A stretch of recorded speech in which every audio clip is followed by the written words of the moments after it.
तो फ्रेंड्स, कैसे हैं आप सब? आई होप आप सब अच्छे होंगे। आज की वीडियो में हम पढ़ने वाले हैं विजुअल स्टूडियो कोड को इंस्टॉल कैसे करते हैं। तो गूगल पे हम सबसे पहले जाएंगे download visual studio code, then first link पे क्लिक करके भी जो फर्स्ट लिंक है बस उस पर क्लिक करना है। अब आप कौन सा ऑपरेटिंग सिस्टम यूज कर रहे हैं? अगर आप विंडोज यूज कर रहे हैं तो यहाँ पे आप विंडोज के लिए डाउनलोड कर सकते हैं। अगर आप मैक यूज कर रहे हैं या लिनक्स यूज कर रहे हैं तो इसमें सबके लिंक दिए गए हैं। अब विंडोज में आप कौन सा 64 बिट यूज कर रहे हैं, 32 बिट यूज कर रहे हैं? मोस्टली लोग 64 यूज करते हैं। अब यहाँ पे मेरा विंडोज है ऑपरेटिंग, तो मैं विंडोज के लिंक पर क्लिक करके यहाँ से डाउनलोड जो है मेरा ये होने लग गया है। फ्रेंड्स, विजुअल स्टूडियो कोड जो है माइक्रोसॉफ्ट की तरफ से एकदम फ्री है। मोस्टली स्टूडेंट जो है वो प्रेफर करते हैं कि हम नोटपैड पर कोड लिखें, बट नोटपैड पर कोड लिखना जो है वो रिकमेंडेड ज्यादा नहीं है। लाइक नोटपैड की जो फाइल्स होती हैं वो .txt के नेम से सेव होती हैं, और जो हम HTML की फाइल सेव करते हैं वो .html एक्सटेंशन से करते हैं। तो जो इसमें है विजुअल स्टूडियो कोड ही हम प्रेफर करते हैं। विजुअल स्टूडियो कोड जो है हमें अपनी फंक्शनैलिटीज देता है। आगे जाके हम कई सारे प्रोजेक्ट्स बनाएंगे, कई सारी वेबसाइट्स बनाएंगे, तो उसमें क्या है, हमें फंक्शनैलिटीज यानी कि हमें हर चीज हम खुद से नहीं लिख सकते। अब हमें नोटपैड में हर चीज खुद से लिखनी पड़ेगी, तो उसके लिए हमें थोड़ी सी दिक्कत होती है। तो इसीलिए मोस्टली रिकमेंडेड जो है विजुअल स्टूडियो कोड ही होता है, या फिर और कोई टेक्स्ट एडिटर आप यूज कर सकते हैं। कोई भी टेक्स्ट एडिटर ले लीजिए, लेकिन नोटपैड जो है वो रिकमेंडेड नहीं होता। अब इसके बाद मैंने ये डाउनलोड कर लिया है, मैंने इसको ओपन करा है। देन आप सारा इसका अगर पढ़ना चाहें तो पढ़ सकते हैं, वैसे इतनी कोई नीड नहीं होती। इसके बाद ये लाइसेंस एग्रीमेंट को एक्सेप्ट करके नेक्स्ट कर दीजिए। बाकी जहाँ भी आपको इसकी लोकेशन कहाँ आपको स्टोर करवाना है, यहाँ पे मेरा ये सी ड्राइव के अंदर स्टोर हो रहा है, तो मुझे कोई प्रॉब्लम नहीं है यहाँ से। अगर आपको ओपन स्टोर करवाना है तो आप इसका दे दीजिए। देन विजुअल स्टूडियो कोड, जहाँ पे अब आप सारे चेकबॉक्स को चेक कर दीजिए, क्योंकि मेरे को डेस्कटॉप पे भी इसका आइकन चाहिए। मैं चाहती हूँ डेस्कटॉप पे आ जाए जिससे मैं इजीली खोल सकूँ। उसके बाद नेक्स्ट कर दीजिए आप। उसके बाद ये इंस्टॉल होने लग जाएगा। अब ये थोड़ी ही देर में इंस्टॉल हो जाएगा। अब हमारे कंप्यूटर में जो नोटपैड फाइल, जैसे कि मैंने आपको बताया, वो जो है वो .txt से बनती है। अब उसके बाद जब हम अपनी एक्सटेंशन, अपनी HTML की फाइल्स बनाएंगे, तो उसके लिए हम क्या करते हैं, मैं अपने डेस्कटॉप पे एक फोल्डर बना लेती हूँ, HTML ट्यूटोरियल।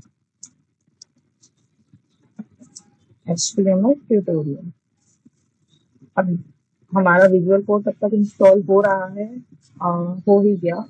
लाइक अब हम इस पे फिनिश पे क्लिक कर देंगे और लॉन्च कर देंगे अपने विजुअल स्टूडियो कोड को, जिसको हम VS कोड भी बोलते हैं। अब इसके बाद ये मेरा इसमें पहले से इंस्टॉल था, लेकिन मैंने आप लोगों के लिए अनइंस्टॉल करा था, तो इसमें मेरी काफी सारी फाइल्स पहले से खुल के आ गई हैं। तो मैं इसको क्लोज कर देती हूँ। एंड मैं आपके लिए अब यहाँ पे हम फाइल पे जाके क्या करेंगे, हम ओपन फोल्डर। ये हमारा एक विजुअल स्टूडियो कोड का इंटरफेस है। अब यहाँ पे हम HTML ट्यूटोरियल वाला जो आपने अपना फोल्डर बनाया है उसको आप सेलेक्ट कर लें। उसके बाद ये हमारा यहाँ पे फोल्डर खुल के आ जाएगा। अब देखिए, मैं आपको हल्का सा बता देती हूँ कि एक्चुअली में विजुअल स्टूडियो कोड करता क्या है। इसमें हम अपना प्रोग्राम लिखते हैं HTML का। ये जो है यहाँ पे फाइल है, यहाँ पे जो फाइल बटन है, यहाँ से भी आप अपनी टेक्स्ट फाइल या ओपन फोल्डर या न्यू फोल्डर क्रिएट कर सकते हैं। और यहाँ पे अब आपने फोल्डर खोला है, तो इसके अंदर आपको न्यू फाइल बनानी है तो आप यहाँ से बना सकते हैं। यहाँ से आप न्यू फोल्डर बना सकते हैं। और अगर सपोज आपने अपने फोल्डर में जाके, यानी कि अगर मैं इस फोल्डर में हूँ, यहाँ पे मैंने अगर कोई फाइल बनाई, यहाँ पे आकर बनाई और वो वहां पे शो नहीं हो रही है, तो आप क्या करेंगे, इस बटन से आप रिफ्रेश कर सकते हैं। ये रिफ्रेश बटन है जिससे आप रिफ्रेश कर सकते हैं। अब हम एक फाइल बना लेते हैं index.html, ठीक है। अब index.html की फाइल, जैसे कि मैंने आपको बताया था, .html से एंड होती है, और CSS की जैसे कि .css, जावास्क्रिप्ट की .js, ठीक है। तो आप सोच रहे होंगे हमने अपनी फाइल का नाम index.html ही क्यों रखा। अब किसी भी वेबसाइट में सिर्फ फ्रंट एंड नहीं होता, बैक एंड भी होता है। तो बैक एंड जो होता है उसको एक होम पेज चाहिए होता है, और वो होम पेज जो है कहाँ ढूंढता है, बाय डिफॉल्ट वो index.html को ढूंढता है। अब उससे अगर हमारी पूरी इसमें वेबसाइट के पूरे फोल्डर्स में, जैसे कि अगर आपने एक वेबसाइट बनाई, इसमें काफी सारे HTML की फाइल्स हैं, वो index.html को ढूंढेगा। लेकिन अगर उसे index.html नहीं मिलता तो वो क्या करेगा, उसे होम पेज नहीं मिलेगा। तो अगर आप चाहते हैं कि मतलब आपको index.html नहीं देना, आपको कोई और फाइल नहीं देना, तो आपको क्या करना पड़ेगा, आपको उसको बताना पड़ेगा कि हाँ भाई मतलब कि मेरी फाइल का नाम ये है, मेरा ये होम पेज है, देन वो उसको ले लेगा। तो इसमें कोई प्रॉब्लम नहीं है। अभी हमारी यहाँ पे index.html फाइल बन चुकी है। अब डॉट एक्सक्लेमेशन मार्क, इस ये क्या है, एक शॉर्टकट है, इससे हमारी HTML की बॉयलर प्लेट आ जाती है। जैसे कि ये जो है हमारा कोड नेसेसरी ही नेसेसरी है। अब इसमें ये आपको थोड़ा सा डरावना दिख रहा होगा, यार ये इतना सारा क्या है क्या है।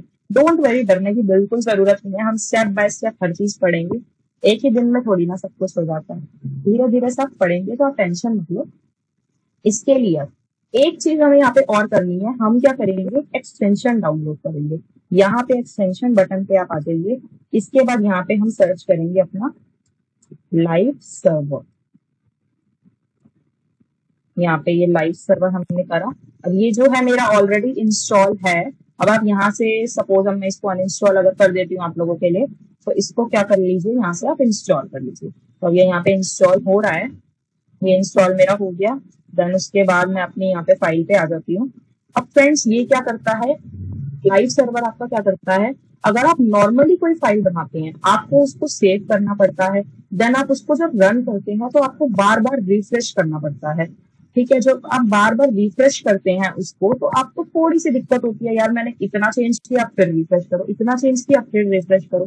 तो जो ये लाइव सर्वर है आपको बस एक बार ओपन कर देना है, वो अपने आप जब आप उसको बार बार खोलेंगे वो ऑटोमेटिकली रिफ्रेश हो जाएगा। आपको बार बार रिफ्रेश करने की कोई जरूरत नहीं है। अब ये मेरी एक बॉयलर प्लेट आ गई है, आपको इसमें नहीं पता ये क्या है, doctype HTML head body, ये सब क्या है अभी आपको मैं बताऊंगी धीरे धीरे। आज की वीडियो में हमें विजुअल स्टूडियो कोड और हमें इसको एक्सटेंशन को इंस्टॉल करना, हल्का सा हम देख लेते हैं कि टैग क्या होता है। अब ये सारे क्या है, टैग्स है। ये सारे क्या है, टैग्स है। सपोज मैं इसके अंदर एक P टैग जिसे हम पैराग्राफ टैग बोलते हैं, डोंट वरी अभी आपको आई नो समझ नहीं आएगा, मैं बस जस्ट ऐसे ही आपको लिख के दिखा रही हूँ, मैं आपको पूरी डिटेल में हर चीज बताऊंगी। अब मैंने यहाँ पे लिखा दिस इज पैराग्राफ, यहाँ से हम गो लाइव कर देते हैं। तो ये इससे क्या होगा, ये हमारे सर्वर पे ये चीज दिखाएगा कि ये हमने क्या लिखा। तो अब देखते हैं क्या आता है। ये आपका क्या आ गया, दिस इज पैराग्राफ। ठीक है, तो ये दिस इज पैराग्राफ हमने ये लिखा था। अब आप सपोज यहाँ पे कुछ और लिख रहे हैं, हेलो वर्ल्ड। ठीक है, तो अब मेरे को सेव करके उसके बाद यहाँ पे हेलो वर्ल्ड आ गया। देखा फ्रेंड्स, मैंने यहाँ पे कोई रिफ्रेश नहीं किया। अगर आप यहाँ पे डायरेक्ट रन करते तो आपको यहाँ पे बार बार आके रिफ्रेश करना पड़ता है। और यहाँ पे मैंने जैसे ही खोला उसने मुझे हेलो वर्ल्ड दिखा दिया। अगर मैं आपको ये साइड बाय साइड लेके चलूं, अगर मैं आपको साइड बाय साइड एक बार इसका दिखा दूं कि एक्चुअल में लाइव सर्वर क्या काम करता है, तो आपको थोड़ा सा क्लियर और हो जाएगा।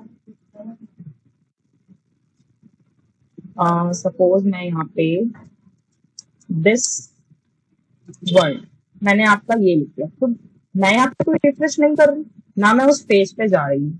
ओके, तो ये क्या कर रहा है, अपने आप ही फटाफट से गेट कर रहा है हम क्या लिख देंगे। ठीक है, कोई हमें रिफ्रेश करने की नीड नहीं होती, हम जैसे ही लिखते हैं वो वैसे ही गेट कर लेता है। अब ये क्या है, ये एक HTML की बॉयलर प्लेट है जिसमें हम अब क्या करेंगे मैं आपको बताती हूँ। लाइक HTML के टैग क्या होते हैं, अभी जो मैंने आपको बताया एक टैग्स है, जो बॉडी है वो एक टैग है, जो HTML है वो एक टैग है। आप किचन में जाते हैं, किचन में हमारे कई टाइप्स के कंटेनर्स होते हैं। कंटेनर्स में क्या होता है, किसी में दाल है, किसी में चीनी है, किसी में आटा है। ठीक है, तो वो डब्बों में जो सामान होता है, ऐसे ही हमारे HTML का एलिमेंट होता है। एलिमेंट के अंदर क्या होता है, टैग्स। ठीक है, टैग्स के अंदर क्या होता है, कंटेंट। देखो जैसे कि जो हमारा, मैंने अभी आपको पैराग्राफ टैग का एग्जांपल दिया था जिसे हम P टैग बोलते हैं, पैराग्राफ टैग। उसे हमने स्टार्ट कैसे करा, एंगुलर ब्रैकेट से कोई भी टैग स्टार्ट होता है, angular bracket then tag then angular bracket close. ठीक है, ये हमारा हमने स्टार्ट करा। उसके बाद एंड कैसे करते हैं, क्लोजिंग टैग। इसको हम क्या बोलते हैं, जो भी टैग आप ओपन कर रहे हैं उसको क्लोज करना जरूरी है, तो इसको हमने बैक स्लैश से क्लोज करा। ठीक है, तो इससे क्या हो गया, हमने इसको क्लोज करा, तो ये हमारा एंडिंग टैग हो गया।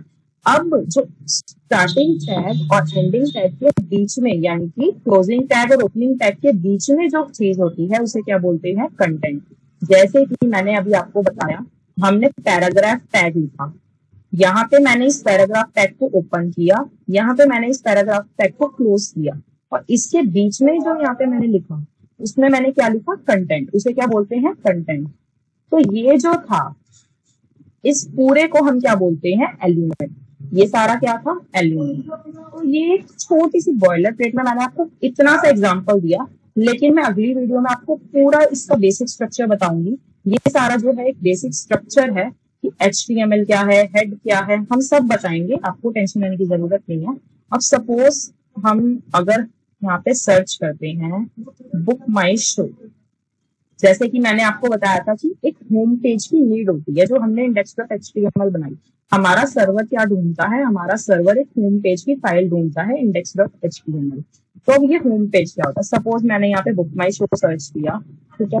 तो ये जो बुक माई शो का जो अभी मेरे पास पेज ओपन हुआ है, ये क्या है, ये एक होम पेज है, यानी कि जो स्टार्टिंग पेज है ये एक होम पेज है। अब हम जो यहाँ पे सर्च करके, सपोज मैं कोई और मूवी सर्च करती हूँ, तो ये हमें जिस पेज पे रीडायरेक्ट करेगा वो जो हो गया सेकंड पेज, लेकिन स्टार्टिंग कहाँ से हुई, होम पेज से हुई। तो इसी तरह वो होम पेज ढूंढता है, आप अपनी फाइल का कोई भी होम पेज बना सकते हैं। अब सपोज आप कह रहे हैं यार ये HTML का कोड, मतलब ये सारा भी HTML से बना है। जी हाँ, ये सब कुछ हमारा HTML से डिजाइन हुआ है, लेकिन सिर्फ HTML से नहीं, काफी सारी चीजें हैं। जैसे कि अब इस गूगल पे ही अगर हम देख लें, अब हमें ये कहना है, ये गूगल जो है उसको इतने बॉक्स में रखना है, ये जीमेल है इसको यहाँ रखना है, जीमेल का लिंक है, इमेजेस का लिंक है, ये सारे मेरे आइकन यहाँ आएंगे, ये मेरा टेक्स्ट यहाँ आएगा, सर्च बार मेरा इधर आएगा। अब HTML क्या करता है, HTML एक स्ट्रक्चर बताता है। अब जैसे आप देख रहे हैं गूगल कितना अच्छा दिखता है। अब मैं इसके पीछे का आपको पूरा पेज सोर्स दिखाऊं, पूरा इंस्पेक्ट कर कर आपको चीजें बताऊं। तो फ्रेंड्स ये है HTML का सारा कोड। HTML है, इसके नीचे CSS है। तो मतलब इस इतने से इतना जो हमारी सुंदर डेकोरेटिव वेबसाइट बन के आती है, इसके पीछे जो है काफी सारा कोड लिखा होता है। डोंट वरी, हम धीरे धीरे सब करेंगे, ठीक है। तो इसके पीछे जो है इतना सारा कोड है। अब ये जो गूगल है, ये गूगल का कोड, जैसे कि मैंने इसको हाईलाइट किया तो ये कोड सेलेक्ट हो गया। लेकिन अब ये गूगल में जो ब्लू कलर आ रहा है, रेड कलर आ रहा है, ये जो इतनी स्टाइलिंग आ रही है, ये जो इतना लिंक है, कोई बोल्ड है, कोई इटैलिक है, ये सब किससे आता है, ये सब आता है CSS से, ठीक है। CSS हमारा क्या करता है, CSS हमारा स्टाइलिंग करता है। और अगर मैंने यहाँ पे कुछ लिखा, लाइक अगर मैं यहाँ पे कुछ लिख रही हूँ, बटन पे क्लिक कर रही हूँ, वो कोई इवेंट पास कर रहा है, वो किसकी हेल्प से हो रहा है, वो हो रहा है जावास्क्रिप्ट की तरफ से, ठीक है। तो ये सारा फ्रंट एंड का काम है और बैक एंड का भी काम होता है, ठीक है। तो हम धीरे धीरे सब पढ़ेंगे, अगर आपका सपोर्ट रहा तो हम सब पढ़ेंगे, ठीक है। तो आज की वीडियो में हमने क्या देखा, विजुअल स्टूडियो कोड को इंस्टॉल कैसे करते हैं और लाइव सर्वर को इंस्टॉल कैसे करते हैं। तो नेक्स्ट वीडियो में मैं आपको इसका सारा बेसिक स्ट्रक्चर बताऊंगी कि हम धीरे धीरे चलेंगे। मैं ज्यादा लंबी लंबी वीडियोस पोस्ट नहीं करती, उससे क्या होता है, थोड़ी ना बोरियत टाइप आ जाती है, याद नहीं आज इतनी लंबी वीडियो मन नहीं है देखने, थोड़ा सा बोरिंग हो जाता है। इस करके शॉर्ट शॉर्ट वीडियोस लेंगे, धीरे धीरे हर एक चीज करेंगे, स्टेप बाय स्टेप चढ़ेंगे धीरे धीरे। ओके फ्रेंड्स, आज के लिए goodbye, take care, bye friends.